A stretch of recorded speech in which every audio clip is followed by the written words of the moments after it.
हरिद्वार रुड़की विकास प्राधिकरण के बढ़ते भ्रष्टाचार के आरोप लगाते हुए भीम आर्मी आजाद समाज पार्टी कार्यकर्ताओं ने आज घेराव कर आजाद समाज पार्टी प्रदेश अध्यक्ष महक सिंह के नेतृत्व में जमकर हंगामा काटा और विभाग में हो रहे भ्रष्टाचार के खिलाफ अधिकारियों और कर्मचारियों पर रिश्वतखोरी के गंभीर आरोप लगाए।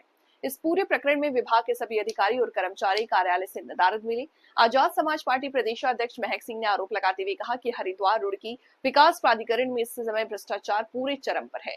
विकास प्राधिकरण में कर्मचारियों के द्वारा अवैध वसूली की जा रही है, जिसको लेकर उनके द्वारा उच्च अधिकारियों को भी अवगत कराया गया था, लेकिन इसके बावजूद भी विभाग के कर्मचारी बाज नहीं आ रहे हैं। इस संबंध में जब वो वार्ता करने पहुंचे तो कार्यालय के सभी अधिकारी नदारद मिले। उन्होंने चेतावनी देते हुए कहा कि अगर विभाग के द्वारा इस ओर ध्यान नहीं दिया जाता है तो 15 जून के बाद एक बड़ा आंदोलन किया जाएगा। मामले की गंभीरता को देख करके एएसटीएम प्रेमलाल मौके पर पहुंचे और मामले को शांत कराने का प्रयास किया और कहा कि पूरे प्रकरण की जांच कराई जाएगी और जो भी दोषी होंगे उनके खिलाफ सख्त से सख्त कार्रवाई किया जाएगा। एचआरडीए रुड़की जो है भ्रष्टाचार का अड्डा बन चुका है। पूरी तरह से अवैध वसूली हो रही है। हमारे संज्ञान में एक मामला आया था। यहाँ 2016 से एक साथी काम करता है, राव अकरम, पनियाला चंदापुर का रहने वाला है। उसके द्वारा एक कॉलोनी के 8 नक्शे पास कराए गए, क्योंकि वो नक्शों का काम करता है। लगातार यहाँ के अधिकारियों के द्वारा अपने जो उन्होंने प्राइवेट लोग रखे हुए हैं, अपने चेलों के द्वारा लगातार इन लोगों से अवैध वसूली की गई।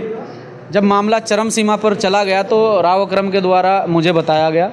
मैं खुद एचआरडीए हरिद्वार पहुंचा, अंशुल जी से मैंने मुलाकात की और उस व्यक्ति के खिलाफ हमने एप्लीकेशन दी। उस व्यक्ति को यहाँ से हटाया गया, लेकिन फिर भी जेई साहब को ये अच्छा नहीं लगा। जेई साहब लगातार उस व्यक्ति के संपर्क में रहे और लगातार उस व्यक्ति के द्वारा जो इन्फॉर्मेशन जेई साहब को दी गई उस पर वो काम करते रहे।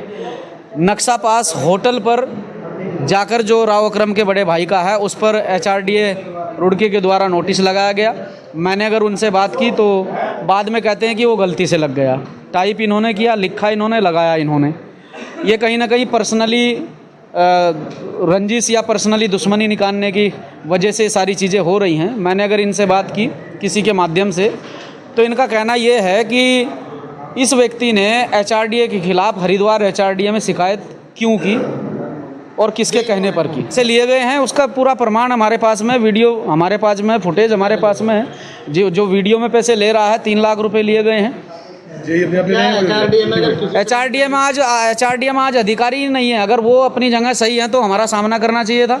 यहाँ टेबल पर बैठकर हमारे सामने बहस करनी चाहिए थी। हमें संतुष्ट करना चाहिए था। एसडीएम साहब को हमारे बीच में भेज दिया गया। एक भी अधिकारी एचआरडीए का यहाँ उपस्थित नहीं है। मेरे पास में 3 पुख्ता सबूत हैं। 3 कॉम्प्लेक्स इन्होंने जो है मंगलोर रोड पर सील किए, ये बताकर कि 22 फीट जो है ये रोड की ज़मीन में है। आज उनकी पूरी तरह से सील हटी हुई है। 3 मंजिल निर्माण चल रहा है। किसी प्रकार से वो एक भी फीट पीछे नहीं हटे हैं। 22 के 22 फीट आगे हैं और आज उन पर निर्माण चल रहा है। तो ये एचआरडीए की मिलीभगत से चल रहा है। भीम आर्मी के प्रदेश अध्यक्ष जी और उनके कार्यकर्ता आए थे और मुझे दूरभाष से पता चला है कि वहाँ पर जो है लॉ एंड ऑर्डर की स्थिति वो बिगड़ रही है। तो इस बात को लेकर के मुझे यहाँ पर भेजा गया और यहाँ पर आने के बाद पता चला कि जो यहाँ के कुछ कर्मचारी हैं उनके विरुद्ध इन लोगों का रोष है। और रोष इस बात को लेकर के है कि जो मकान के नक्शे होते हैं, जो कॉलोनियों के नक्शे होते हैं, उसमें जो है अवैध वसूली हो रही है। ये जो है बताया गया और अभी फिर वार्ता करने के बाद ये सहमति बनी है कि एक शिकायती पत्र देंगे। जो एचआरडी के हमारे सीनियर लेवल के ऑफिसर्स हैं, हमारे वीसी साहब हैं और हमारे जिलाधिकारी महोदय भी हैं जिले के, इनको भेजा जाएगा और नियमानुसार जो भी कार्रवाई बनेगी, शिकायत की जांच होगी।